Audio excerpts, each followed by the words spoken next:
neighborhood. It's tough. It's tough. My mom, she bounced from job to job. She's been on welfare ever since I can remember, and I've seen people get killed. I've seen people get shot. It's been very tough. It hasn't been easy. Coming from where I came from, you were looked down upon if you went to school, and when you came home, you studied. Kind of skated through my first two and a half years, and then I met Sister Rosemary my sophomore year in high school. And there I started going to weekend retreats with her, and she got me a tutor. And I rose my GPA up from about a 2.8 to about a 3.3, and I got a full tuition scholarship to LaSalle University. Well, I haven't been here quite as long. I've been here for 6 years, since I was in 6th grade. While at LaSalle University, my mother had a stroke my sophomore year in school. And I have a younger brother who at the time was 5 years old when she had her massive stroke. That was pretty tough. I was the only one in the house, and I had no idea what was going on. My mom was just like on the floor, just basically done, and I had to call the ambulance to get help for her. And basically that time was one of the hardest times of my life. It was the most difficult time of my life. Trying to keep my academic responsibilities at the same time, take care of my mother because she didn't have a husband, and also taking care of my brother and working. It was too much to handle, actually. I was only with my brother.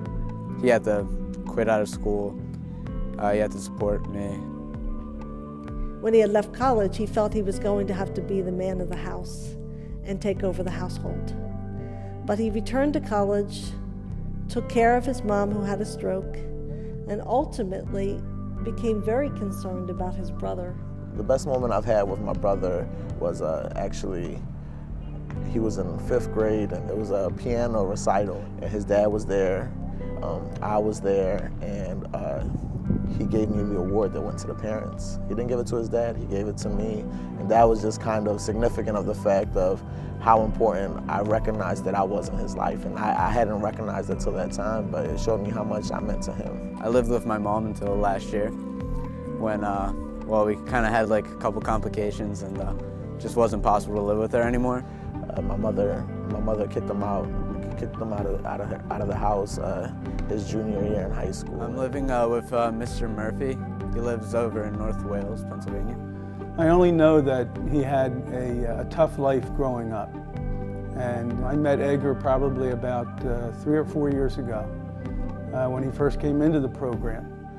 I wanted to finish out my senior year at Holy Ghost Prep, which is where I go to school now. I didn't know the whole story. I just knew that he needed a place to stay, and I knew that indwelling was a good place to keep him steady. And with both of those entities, I knew that my wife and I would be able to have enough support to help him through the next step, which was to get to the University of Pennsylvania. Luckily, through Indwelling's help and through Sister Rosemary, I was able to finish out my studies here. Sister is never happy with a B. Sister is not happy with an A. Sister wants to make sure that not only do you get good grades, but you're becoming a productive citizen that will go on to do big things in the world. Our hope is best described in one of my 8th graders' words. I am a transformed student. I came here with a poor work ethic and not much energy for academics, even though I am bright. I'm leaving the 8th grade with a great desire to be very successful in high school. Well, Penn was my first choice, and after a long time, it was a really long and arduous application, but when I got it done, I felt that I had a good chance of getting in. I was nerve-wracked because I knew he deserved it, but he was telling me he was very nervous going up to that date. And he gave me a call and told me about a half hour after he found out. And it was just a thrilling news.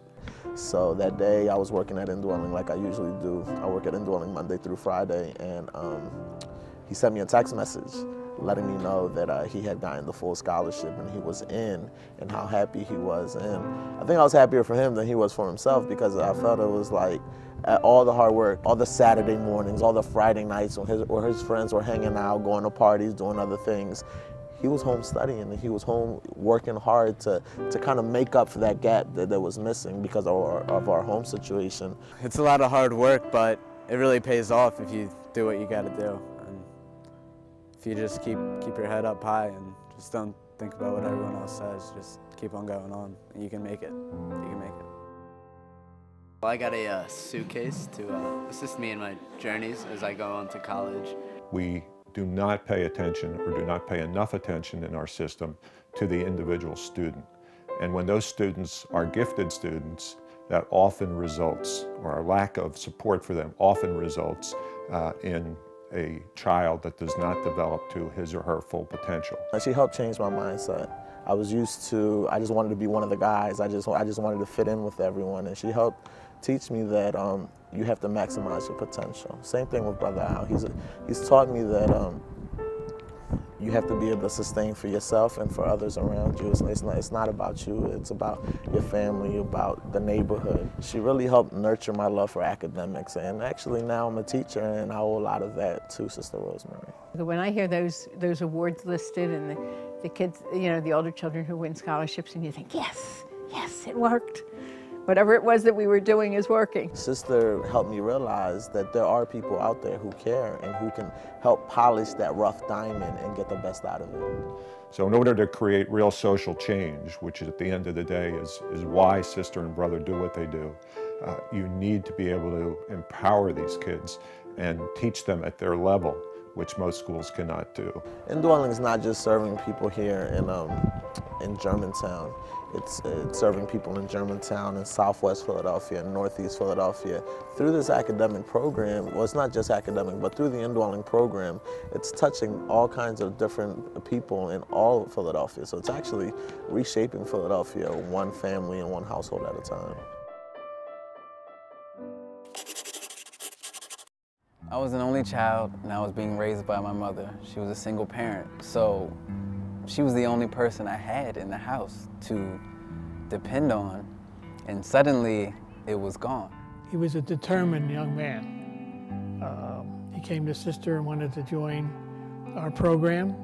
So the only mother I knew was the dependable one, the loving, caring, compassionate, hard-working mother who wanted me, who believed in me, who was proud of me, who loved me, who did whatever she had to do financially to make sure I had what I needed and what I wanted. And in high school, she had a relapse, and it was very difficult for me. You love your mother. Your mother raised you. She made you who you are. The values I have, the integrity I have comes from my mother. And I'm in 11th grade and I'm thinking, she's not coming home, she's not picking me up, you know, I'm all alone. I can't do this anymore.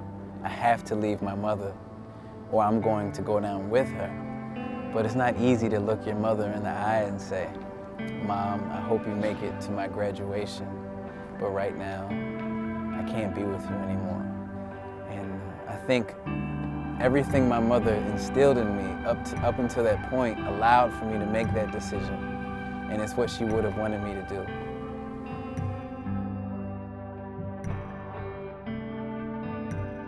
Michael graduated from Villanova University as a Fulbright Scholar. He went to Korea and taught English for 2 years to Korean children, and came home and worked for City Year for 1 year while he prepared to take the law school admission testing. Indwelling wasn't always a place where I looked forward to going to. I would go to school, obviously, in the day, and we would have an hour break. We have to be there by 4 o'clock, and we're there from 4 to 6. Okay, I have to go to Indwelling, I have to do my work. And traveling back and forth. Many of them don't get to bed probably till 11, 12 o'clock at night. Dedication is incredible. It's going to take some hard work, it's going to take some time. It was a lot because I had to sacrifice doing other things that I would want to do at that time. Like I want to go out with friends, go to the mall, but I was like, no, sorry, I have to go to Indwelling. It was pretty hard work, especially in the beginning of high school. In the beginning, it can be overwhelming. It can be difficult. And there were times where I felt like everything that's going on in my life outside of school, why are they still pressuring me? They don't know what to make of it. They think she's unreasonable. I sit there at the table working with them in math and I hear a number of them complaining. You know, Sister seems really tough. I would get into a lot of arguments with Sister with Brother Al. A lot of times I didn't understand why they did certain things. I didn't understand why they were so overbearing or demanding. But if they're willing to stick with it, stick through the program, then they see that everything that she said from the beginning to the end was completely true. Because she always has a plan. You may not understand it, but there's a plan. They know that children like us are already disadvantaged, and it doesn't have to be that way.